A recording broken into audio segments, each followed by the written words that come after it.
Hi everybody and welcome back to Lost Genre Reddit Stories. This post is from the subreddit Am I the A-hole? Would I be the A-hole public? And it's by user HorrorSquash4757. Am I the a-hole for publicly humiliating my wife at her workplace after discovering her affair? I don't even know where to begin. My wife, Leah, 43 female, and I have been married for 10 years. We have two beautiful children, our 5-year-old son and our 2-year-old daughter. I thought we were happy, or at least I thought we were trying. But 4 weeks ago, my entire life came crashing down. I, 46 female, started to notice that she was glued to her phone more than usual. Leah has always been private, but this was different. She'd smile at her screen, then immediately lock it when I walked into the room. One night, after she fell asleep, I couldn't resist. I checked her phone. What I found still makes me sick to my stomach. There were messages with a coworker, Eric, 48 male, going back years. Explicit texts, photos, promises of love, even references to secret trips they'd taken while I was at home with the kids, believing she was working late. My heart was racing, my hands trembling. I confronted her the next morning. At first, she denied it, said I was misunderstanding, but when I read her the messages out loud, her face crumbled. She admitted it. She said it started 4 years ago, long before our youngest was born. She tried to justify it. You were distant, you were struggling, but nothing could excuse this. I started digging deeper. I followed her to work one day, needing to see it for myself. Sure enough, after her shift, she walked out arm in arm with Eric. They didn't even try to hide it. They got into his car and drove off.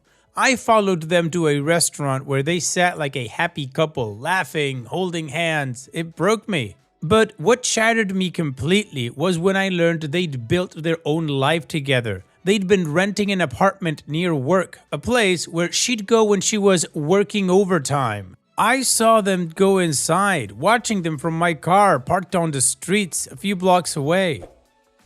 I checked on them for about 4 nights and they had the same routine. That's when I snapped. I packed all of her belongings, everything she owned, into the back of my car and drove to her workplace the next morning after spying on them.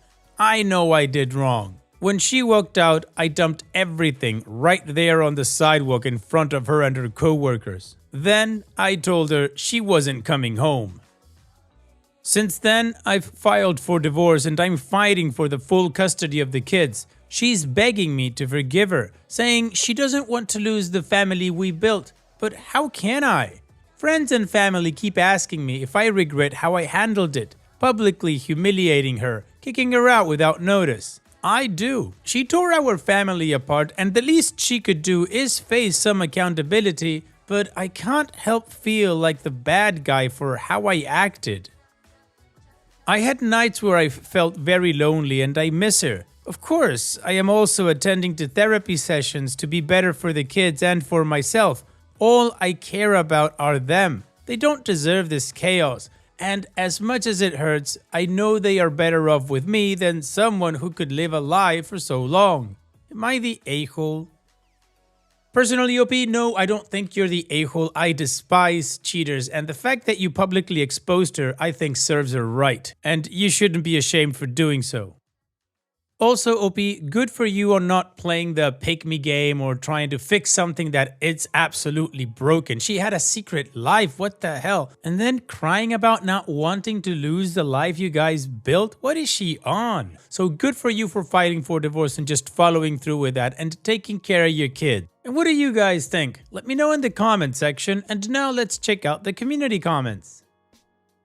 TaylorMade2566 says, your soon-to-be ex had no problem making her affair public, so she has no right to cry about you making the divorce the same. I really hate it when people claim to want to make a relationship work after they were outed in an affair, but they did nothing to stop it while it was ongoing. The time for possible forgiveness was when she came to you and admitted she had an affair, ended it, and wanted to make things right with you, not the a-hole. Tia Lelea says, nope, not the a-hole. When she became unhappy in your marriage, she should have come to you to fix it, not crawl into bed with a coworker. Laughing emoji. Marriage is a partnership and she stepped out. You have every valid and good reason to leave her because of it. Honestly, you could leave someone because you hate the way they brush their hair. You're unhappy and leaving is the right choice. No one wants to live in a home where mommy cheated on daddy and daddy hates her. Leaving and building a new life is the best step. Good job, I would have done the exact same thing. And First Assignment 9773 says, not the a-hole. In my opinion, you didn't go far enough. Get a DNA test on your kids. Go no contact with anyone who is taking her side. She decided to destroy your marriage. How do you know if they were practicing safe sex? Get tested for STIs as well. If he is married, blow up his life as well. Expose everything. Additional information from OP's comments. It's been about 4 weeks since I discovered everything. I didn't include exact timelines in the original post, so that's probably where some confusion comes from. I found out, confronted her, and started the process immediately after. Also, I do have screenshots of the entire conversation from her phone. Years of texts, photos, and everything else. I made sure to send them to myself before confronting her, so I have all the proof I need. The community agrees that OP is not the a-hole, that she brought this on herself, and also that he should get a DNA test and blow up Eric's life if he's also married, to which I agree. So now, let's move on to the update to see how this story ends. Thanks to everyone who commented on my original post. I wanted to share an update about where things stand now. For those asking how I didn't notice her affair for 4 years, it's because Leah was incredibly private. She was adamant about boundaries and would shut me down if I asked too many questions. She handled the rent, utilities, and her own expenses, while I covered groceries, the kids' school costs, internet, water, and anything extra. She claimed it was fair since we both worked, and I didn't push because I trusted her and didn't want to create unnecessary conflict. Also, I never handled the taxes. She proposed early on that she would take care of them. I thought it was a good balance, and honestly, I didn't want to deal with the paperwork. I realized how stupid I was to not at least check things over. From the messages I found, it turns out her lover was paying for most of the rent of their secret apartment, but she was also contributing part of her salary, probably from the money she saved since I was covering so much. Looking back, I can see how I missed the signs, but at the time, I didn't think questioning her was necessary. Anyway, after finding out about her affair, I had DNA tests done for both kids. My son is biologically mine, but my daughter isn't. I don't know for sure if the affair partner is the biological father. I haven't decided if I even want to pursue that information right now. It feels like opening another door I'm not ready to face. That was a tough pill to swallow, but it doesn't change anything for me. I've been her father in every way that matters, and I love her like my own. I believe the person who raises a child is the real parent, and no court is going to convince me otherwise. As for telling my daughter, I genuinely have no idea how or when to approach it.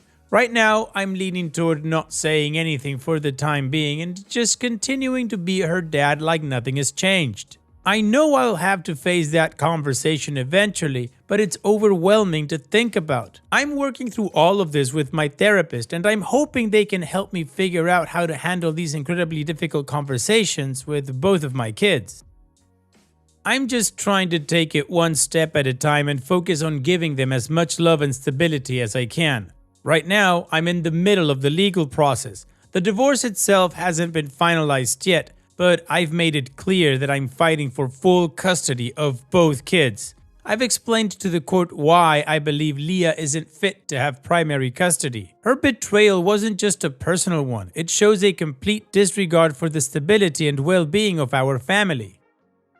The good thing is that where I'm based, the divorce laws are fairly straightforward. Once you file, you can move quickly, especially if kids are involved. We've already had preliminary hearings regarding temporary custody and financial arrangements. The process of serving her papers was done within the first week, and the court's been handling the case at a steady pace since then. I've provided evidence of her infidelity and the double life she led, and I've asked for a full psychological evaluation for both of us to ensure the best decision is made for the kids. I'm also working on showing the court that I've been the primary caregiver emotionally and financially. My lawyer has told me it's a tough battle, especially since courts often lean toward joint custody, but I'm not backing down.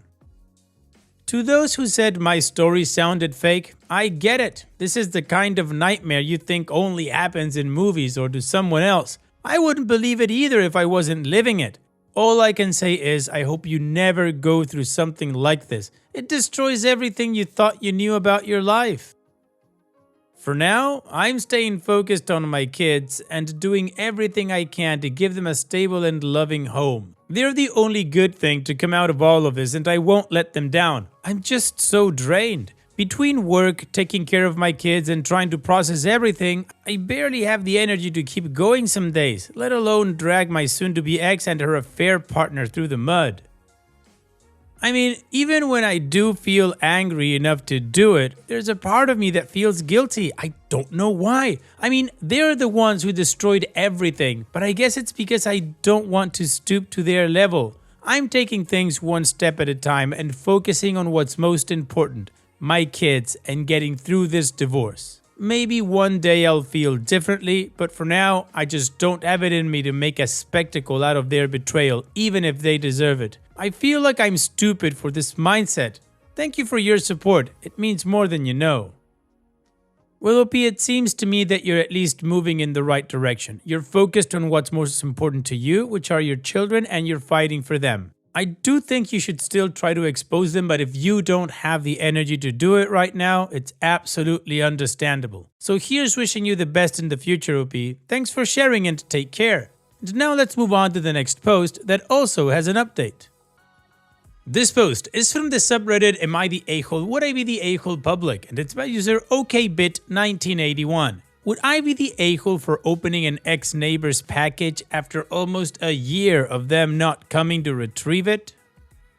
So I, 33 male, have been living with my husband, 35 male, in one of 4 courtyard houses for 5 years. We love it here and have amazing neighbors. Now on to my question. Context. One of the houses, for some strange reason, there are no interior or exterior problems and rent is actually reasonable, cannot hold a tenant. We've had 4 in the last year, with the last one staying the longest. The first neighbor who moved in back in January had a very toxic relationship and it would spill out into the yard. Cops were called and she eventually moved back to the East Coast with her parents.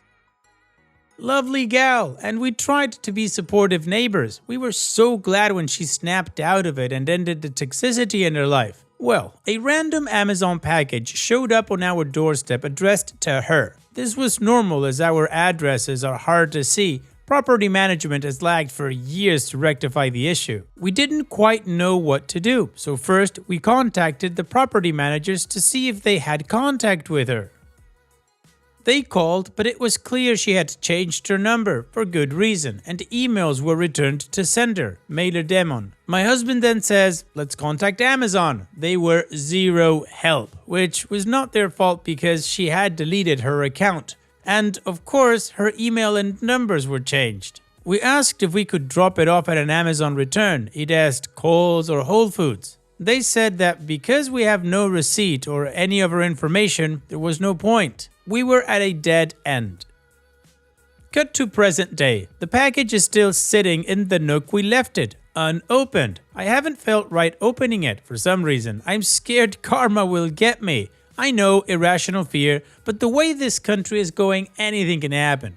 My husband is feeling the same way. All the what ifs keep popping up in our heads and we feel absolutely silly to be anxious about an unclaimed package. Yet, here we are. So, would I be the a-hole to finally open the package? My curiosity has me yearning to know what's in it. Well, OP, it sounds to me like you've exhausted all the options to actually be able to get rid of that package by either sending it back to Amazon or sending it to the original owner, the person who bought it, but there's just no way to do that. You've also had it for about a year and it's been unopened and nobody's come to claim it. So I would think that after all this time and all of your efforts, it would be okay unless you really don't want to open it and you can just donate it. What do you guys think? Let me know in the comments section, and now let's check out the community comments.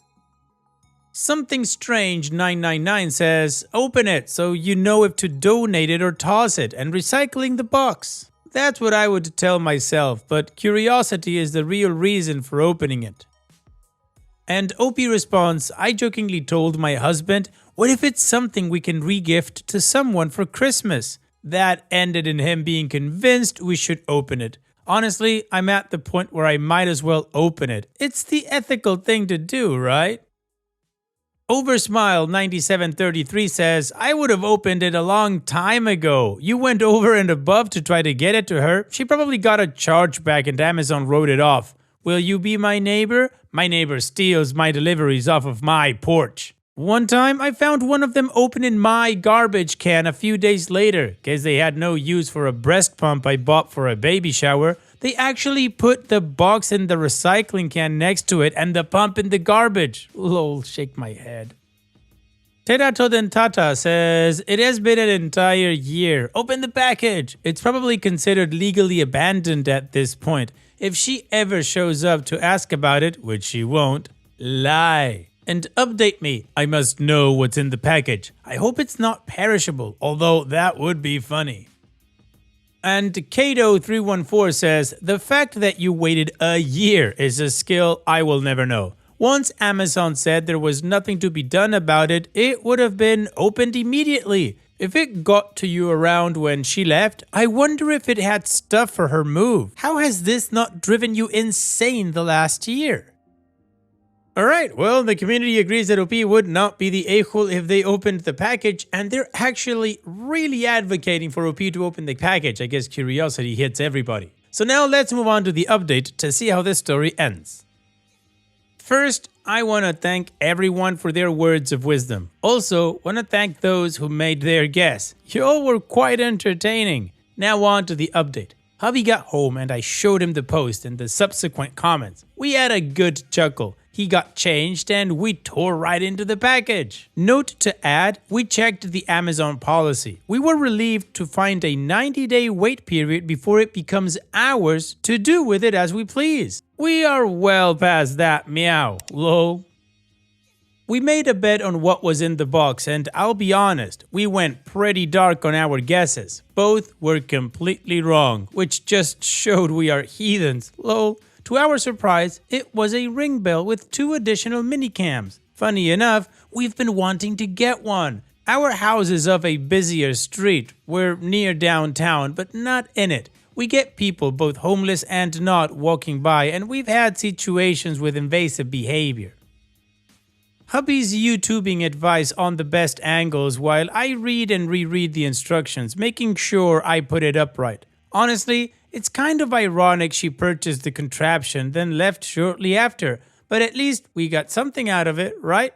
Oh, and our guesses? Hubby bet some form of weapon for protection and I went more rated X. Clearly, we both lost, but in a way, we kinda won, and a win is a win, lol. Sorry if anyone was hoping for a more salacious discovery. Turns out, it was way more practical and less entertaining. Thanks again to everyone who became invested. This was a fun day, and a lot of it was thanks to y'all. Hubby and I are gonna go figure this thing out and enjoy our night with a glass of wine. Love and light. Well, OP, I think this is a positive update. I mean, that Amazon policy that after 90 days the package becomes yours if nobody claims it seems very fair. Also, if she ever does come back, well, you'll be able to see her when she rings the doorbell. Thanks for sharing, OP, and take care. And that's it for today's video. Thank you so much for taking the time to watch it. Now, if you've gotten to this point in the video, I assume that you like these stories that I'm reading out. So here are a couple more that you might enjoy. And if you don't have any time to watch another story right now, save it for later. And also, don't forget to hit that subscribe button.